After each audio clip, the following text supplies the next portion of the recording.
My husband, the eldest son, will inherit the old man's estate. Get out of the house, old hag. Thrown at me, grieving over the loss of my husband, were heartless words from my eldest son and his wife. My husband, who had always cared so much about the eldest son and his wife. Yet to be treated with such an attitude, I can't accept it. The feelings my husband had, thinking about the eldest son and his wife, shouldn't be disregarded so easily. Enough is enough. The eldest son and his wife, who only think about their own convenience, deserve some kind of punishment. That's why I started to take action. The eldest son and his wife, who disregarded the feelings of my husband and me, must see hell. And so, my revenge began. My name is Helen, a stay-at-home wife in my 70s. My husband and I live together. We have a son, but he left home and got a job right after graduating from college, and now he's married and starting his own family. The eldest son and his wife, concerned about our old age, live nearby. Both my husband and I were grateful for the eldest son and his wife, and my husband especially liked them. Since quitting his job and starting to invest in stocks, my husband has accumulated quite a fortune, and now I also enjoy a luxurious life thanks to him. A house too big for just the two of us to live in. A maid who comes regularly to help out. A future that is sure to be stable and secure. All thanks to my husband. I was truly grateful to my husband, and just like how he cherished them, I also cherished my eldest son and his wife. However, that was a mistake. At first, we were able to build a good relationship without any problems, but as time passed, it all began to crumble. At first, it was the attitude of my eldest son's wife that changed. She would constantly summon me to the house and push household chores onto me. For example, because she suddenly had something urgent to attend to. For example, because she wasn't feeling well. She would give such flimsy excuses to call me over, push the household chores onto me, and then go out to play with her friends or just lounge around on the sofa in the living room. Hey, are you really not feeling well? When I asked, feeling anxious while she laughed and joked in front of the TV, she frowned and said, "Are you doubting what your daughter-in-law says?" That's called bullying your daughter-in-law, you know, and reported it to my son that same night. When my eldest son came back, his face turned red with anger, and he scolded me, "Mom, I never thought you were that kind of person. My wife really looks up to you." And yet, to hear something like this, do you know how much of a shock it was? He gave me a harsh lecture. From my perspective, it seemed like an unreasonable behavior, but at the same time, I also felt guilty for having done something wrong, so all I could do was apologize, saying, "I'm sorry." My eldest son and his wife still seemed angry, so in an effort to mend this relationship as soon as possible, I took them out for a delicious meal. Then my eldest son and his wife said, "We're glad our feelings got across, but this incident led to an unpleasant tension between us." As a result of this incident, my eldest son and his wife started demanding various things from me. My eldest son's wife would ask for brand name bags, and my eldest son would beg for expensive golf clubs to play with his friends. Honestly, since I wasn't working, the money I used came from my husband's wallet. I felt guilty about spending my dear husband's hard-earned money on such things, but my husband would say, "It's fine, just buy it." We have money, so without much thought, I would buy them what they asked for. Then at first, my eldest son and his wife would express gratitude, but gradually, their attitude changed, and they began to insist, "It's natural for you to buy it for us." "Hey, Mom, I really want the latest release from that brand. You'll buy it for me again, won't you?" My eldest son's wife kept pestering me as if it was only natural for me to buy it for her. It irritated me, so I couldn't help but say, "Why don't you buy it yourself for a change? Money doesn't grow on trees, you know. We rely on my husband's money, so show some restraint, will you?" She raised her voice and retorted, "Huh? We live nearby, so it's only natural for us to expect a gesture of gratitude, right? We've been putting up with your bullying mother-in-law attitude, you know? And yet, you don't think we deserve that? I'll report this to my husband again." She seemed to remember being reported to my eldest son before and causing trouble. But at that moment, I was too angry to back down and said, "If you want to report it, go ahead." Late that night, my eldest son's couple came to our house, and my eldest son, with a red face, exclaimed, "Mom bullied my wife again." Since both my husband and I were already asleep, I suggested we discuss it another day. However, my eldest son's couple refused to leave and kept scolding me.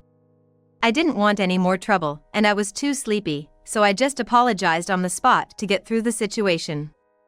Then my eldest son's wife said something outrageous, "If this happens again, we'll cut ties with you." That woke both my husband and me up, and I couldn't help but ask, "Are you serious?" To which my eldest son's wife firmly replied, "Of course. It's not a joke.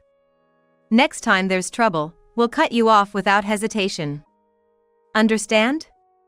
My eldest son nodded vigorously. From that moment, I think our perception of our eldest son's couple changed drastically. My husband fell ill and was forced to be hospitalized. Since then, I've been busy shuttling between the hospital and home, with no time to spare for my eldest son's couple. They never even bothered to visit my husband in the hospital.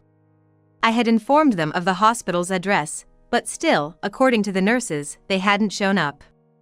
I couldn't help but think they were heartless, but as I watched my husband weaken day by day, my concern for him outweighed my anger towards my eldest son's couple, and my emotions naturally calmed down.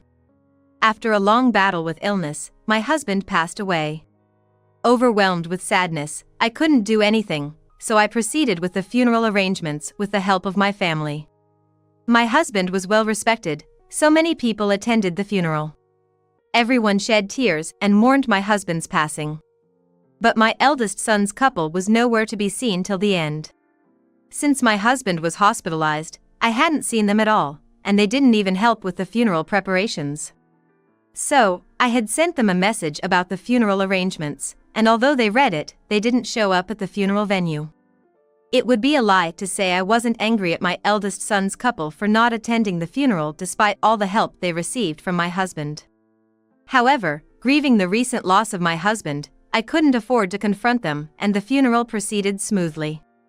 Returning home in sorrow after bidding farewell to my husband, I found my eldest son's couple's shoes lined up. It seemed they had entered the house without my permission. "Finally saying goodbye to that old man, huh? Yeah, he was always so naggy, wasn't he?" Such conversation could be heard coming from the living room.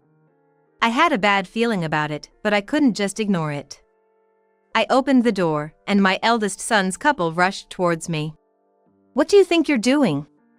You didn't even come to the funeral." My eldest son's wife just laughed at me, saying, "Scary." My son also chuckled at me, clearly looking down on me. "If you have something to say, get it over with quickly." "I'm not free either," I said, and my eldest son's couple started saying outrageous things while laughing. "The old man's inheritance will be inherited by my husband, who is the eldest son. And you, old hag, get out of the house." I widened my eyes at their words. I had expected the content, but I didn't expect them to say it so blatantly. Their words overwhelmed me, and my heart reached its limit. "Are you serious? Are you seriously saying such things?" I asked, and my eldest son and his wife nodded with a smile. Then my son said, "There's no point in keep thinking about someone who's no longer here, right? We're alive, so we have to think about the future," and his wife continued, "So, please give us the inheritance soon. You have it, right? Your father earned quite a lot. And while you're at it, give us this house too, so we can live comfortably. It's a good idea, isn't it? What a terrible idea. Have they forgotten everything we've done so far? Because of the heartless attitude of the eldest son's couple, haven't they even considered how much pain we, as a couple, have been through? What were my husband's feelings, after all?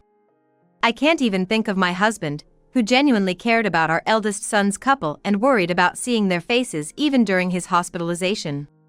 Feeling extremely irritated, I retorted against the words of the eldest son's couple, saying, "I don't think that's a good idea. You two really have no heart. I can't even think straight with you two around," to which the eldest son's wife flushed red and retorted, "What's with that attitude? Is it okay to act like that? If we were gone, you'd be all alone, wouldn't you? With no father-in-law around now, wouldn't you be in trouble if we weren't here?" she threatened. Certainly, there was some truth in what the eldest son's wife said. But even so, I didn't think I had to rely on the eldest son's couple just because of that. Instead of desperately trying to maintain a connection with them, my husband would probably be happier if I cut ties with the eldest son's couple and cherished my own life. With that thought in mind, I stubbornly refused to agree to the inheritance. No matter how much the eldest son's couple threatened me, I kept saying, "I will never hand over the inheritance." Then, perhaps reaching their limit, the eldest son said, "I'm my father's son, so I have the right to inherit the inheritance."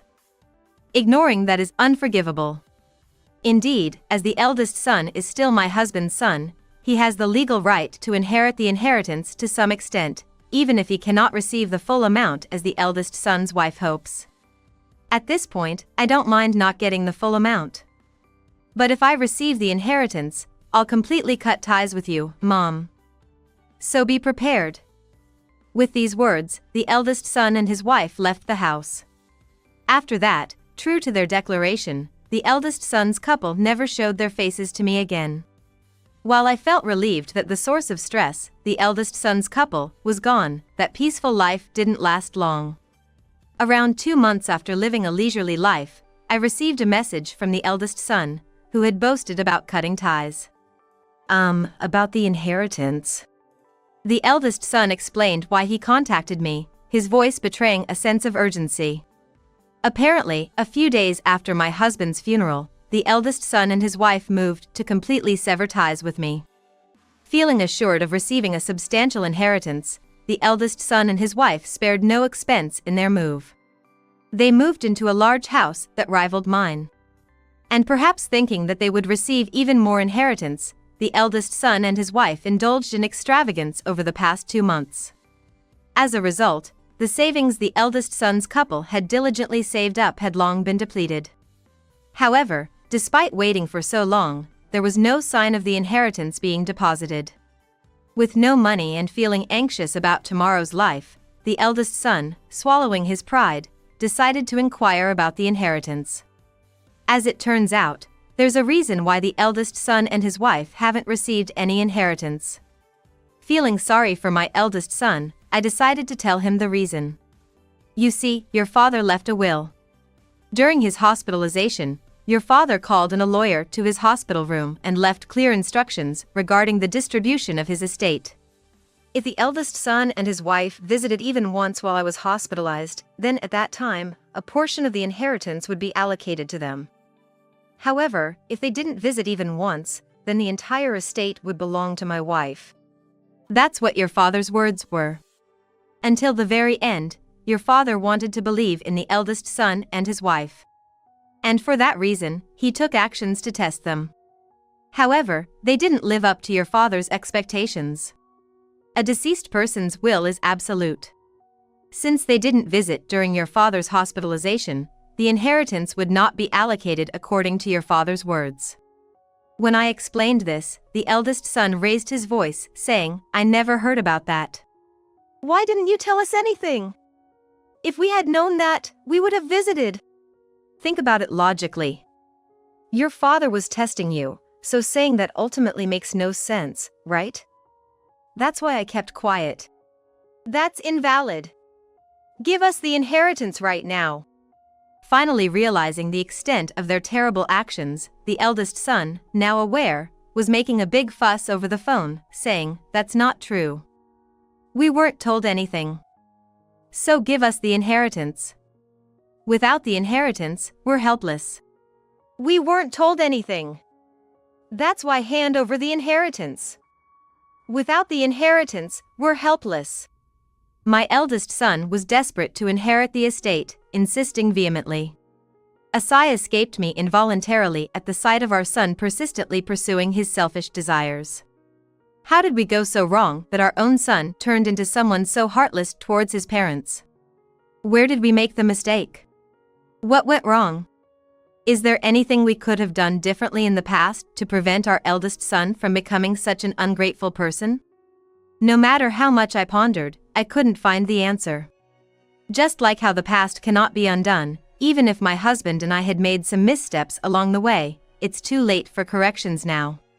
Perhaps we, as parents, also bear some blame for raising him this way. However, we did our best to nurture our eldest son as our only child. And this is the result. Even my husband had always cared deeply about our eldest son, so why did things end up like this? In the face of such injustice, I couldn't find any solace. And that anger was directed squarely at my eldest son and his wife. No matter how much you protest, I have no intention of wavering from my husband's wishes. He explicitly stated that if you didn't show up during his hospitalization, he didn't want you to inherit a single penny of the estate. So, I intend to honor my husband's words and not allocate any portion of the inheritance to you, I said firmly. In a panicked tone, my eldest son began to plead. Wait, Mom! We're really in trouble without the inheritance. We hardly have any money left. We can't even sustain our daily lives like this. I don't care about inheriting the estate at this point. Can't you help us out as family? We can't even guarantee our next meal like this. My patience was wearing thin as my eldest son desperately appealed to family ties. Enough already. What family ties? You were the ones who cut us off first. And now you suddenly want to rely on me? Have you forgotten what you've done? I couldn't contain my anger, my voice rising. But I had to. I couldn't bear it otherwise. My husband had always believed in family ties more than anyone else, wanting to protect them until the end. He cherished the idea of preserving the family, especially valuing my eldest son and his wife. And yet, my husband's efforts had led to a dismal outcome. During his hospitalization, he constantly worried about my eldest son and his wife, repeatedly expressing his desire to see them. I had relayed this message to them, but still, they never visited him once. Their absence was unforgivable, and yet, unbelievably, they didn't even show up to bid farewell to my husband. They didn't even mourn his passing. Despite this, I was not only angry at my eldest son for selfishly demanding his rightful share of the inheritance, but also overwhelmed by an indescribable sadness. What were our feelings all about? Were we wrong back then when we thought about showing gratitude to my eldest son's couple and doing everything we could for them? I longed for the time when we could come together as a family, supporting each other with pure intentions. But those days were long gone and would never return. I don't really care any longer. My eldest son seemed stunned into silence by my words. Then, a voice on the other end of the line exclaimed, "Let me talk," followed by my eldest son's wife's voice, "Hello, is this mother-in-law?" It seemed that my eldest son's wife had taken over the phone. I heard everything nearby. I apologize for not visiting father-in-law. But we're really in trouble. I'm sorry for saying we were cutting ties back then. Please, even just a little, help us. We can't live without you anymore. Please don't abandon us. My eldest son's wife pleaded desperately. If it were the me from before, who had thought about supporting my eldest son's couple, I might have responded to those words. But now, with my feelings of disgust towards my eldest son's couple, I didn't respond at all. Then, my eldest son's wife, impatient, said, "Please, we're really in trouble. We're family, aren't we? I'm sorry for moving far away without permission. If you're okay with it, could we live together in your house? Of course, I'd be happy to take care of you. So please, help us. Please don't abandon us."